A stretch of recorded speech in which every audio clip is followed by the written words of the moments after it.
Предприятия района свои долги уже погасили, а население, судя по всему, продолжает копить. Задолженность за тепло достигла 186 миллионов рублей. Заместитель директора станции по сбыту энергии Александр Юданов отмечает, что более ответственная категория потребителей – пенсионеры, для которых оплатить все квитанции до 10 числа каждого месяца – просто норма жизни. И напротив, клиенты с достатком почему-то не считают это необходимым. Но на всякого неплательщика у теплосбыта найдется своя мера воздействия. Дальневосточная генерирующая компания обращается в суд с исковым заявлением, либо заявлением о выдаче судебного приказа о взыскании данной задолженности.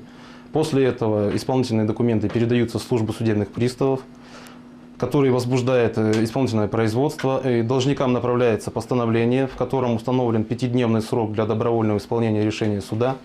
Если должник в данный срок не укладывается, как в данном случае Александр Михайлович, судебный пристав имеет полное право и уполномочен законом прийти по месту проживания должника, чтобы арестовать, изъять и в дальнейшем реализовать в счет погашения долга имущество. Такой личный контакт зачастую оказывается результативным. И деньги сразу находятся, и, казалось, безнадежно дремлющая совесть просыпается. Попытаюсь в 10-дневный срок погасить хоть какую-то часть. Не платил, потому что было лень, и некогда в основном. Вот и все. Действия приставов мне понятны. Больше будем стараться такого не допускать.